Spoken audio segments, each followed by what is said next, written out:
പോടാ പട്ടി, ഇത്രയും കാലമായിട്ട് നിന്റെ അസുഖം ഒന്നും മാറിയില്ലേ? എടി ഇത് ഞാനാടി, ഓമനക്കുട്ടൻ. അയ്യോ, നിങ്ങളായിരുന്നോ? നീ ഒന്ന് ഇങ്ങോട്ട് വന്നേ, വരുമ്പോ ഒരു മുണ്ടും എടുത്തോ. മനുഷ്യന്റെ കാര്യം.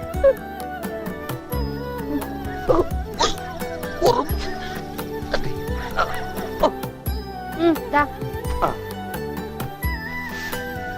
നിന്റെ ആങ്ങളില്ല മുണ്ടൂരാൻ, നാട്ടുകാരുടെ മുണ്ടും പറഞ്ഞിട്ടാടി എക്സ്പോർട്ട് ചെയ്യണത്. അതെ, അവന് തലയ്ക്ക് നല്ല സുഖമില്ലാന്ന് അച്ഛനമ്മയും പറയണ കേട്ടു. എന്തപ്പണ്ടായേ? അവൻ എന്നെ കൊണ്ട് ഒരു മൊട്ടക്കുന്നിന്റെ മോളിൽ കയറി, അവർക്കെന്നപ്പോ എന്റെ മുണ്ടും പറിച്ച് തുറച്ചോട്ടം. ഞാനാണെങ്കിൽ അടിയിൽ ഒന്നും ഇട്ടിട്ടുണ്ടായില്ല.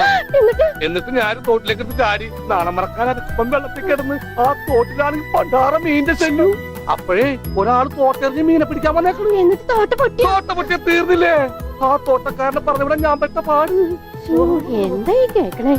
അതെ, ഞാൻ ആദ്യം വനജയെന്ന് വിളിച്ചപ്പോ നീ ആരാണെന്നാ വിചാരിച്ചത്? അത് ഞാൻ വിചാരിച്ചത് പട്ടിയാണെന്നാ. പട്ടിയൊക്കെ നിന്നെ വനജയെന്നാ വിളിക്കാറ്? ചില പട്ടികളൊക്കെ എന്നെ അങ്ങനെയാ വിളിക്കാം. ഓഹോ, ആ